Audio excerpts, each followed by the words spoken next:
श्रीराम जय जय राम. श्री अनंतकोटी ब्रह्मांड नायक राजाधिराज सच्चिदानंद सद्गुरु श्री ब्रह्मचैतन्य महाराज की जय. जय जय रघुवीर समर्थ. श्रीराम. श्री ब्रह्मचैतन्य गोंदवलेकर महाराज प्रवचन 5 फेब्रुवारी. कळकळीचे नामस्मरण. आम्ही सुस्थितीत असलो म्हणजे आमचे नामस्मरण अधिक होते. त्यात काही बिघाड झाला की तिकडेच सारे लक्ष वेधते. याला कारण म्हणजे आमचे स्मरण हे वरवरचे असते. श्रद्धेने नामस्मरण करणे आपल्याला कठीण जाते.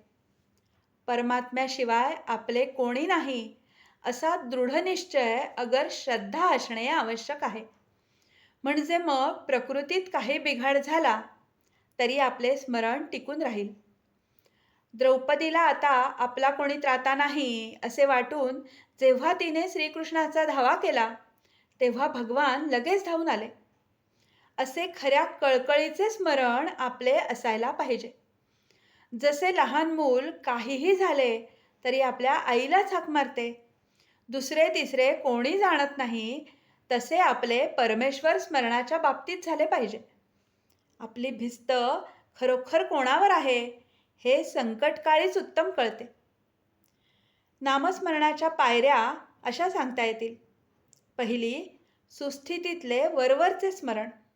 दुसरे, परमात्म्याशिवाय आपले कोणी नाही ही जाणीव होऊन संकट समयी त्याचे स्मरण. आणि तिसरी, हीच जाणीव दृढ होऊन पुढे अखंड होणारे नामस्मरण.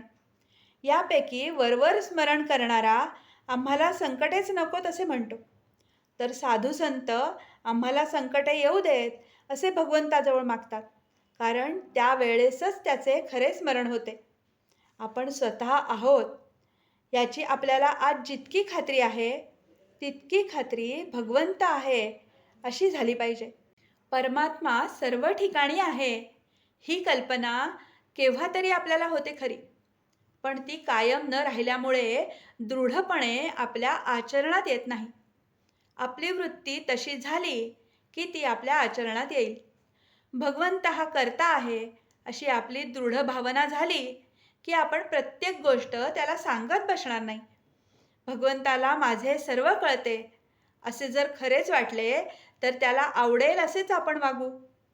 पहाटे उठावे आणि भगवंताची मूर्ती डोळ्यांसमोर आणून प्रार्थना करावी आणि तुझे विस्मरण जिथे होते तिथे मला जागृत करीत जावे. नाही मला आता तुझ्याशिवाय आसरा असे म्हणून त्याला मनःपूर्वक नमस्कार करावा. मनुष्य कसाही असला तरी भगवंताच्या स्मरणात त्याला समाधान खात्रीने मिळेल. जो भगवंताचा झाला त्याला जगण्याचा कंटाळा कधीच येणार नाही. विषयाचा आनंद हा दारूसारखा आहे. ती धुंदी उतरल्यावर मनुष्य जास्त दुःखी बनतो. मी भगवंताचा आहे या भावनेने जो राहील त्यालाच खरा आनंद भोगता येईल. आजचे बोधवचन. भोग व दुःख यात वेळ न घालवता भगवंताकडे लक्ष दिले पाहिजे. जानकी जीवन स्मरण. जय जय राम.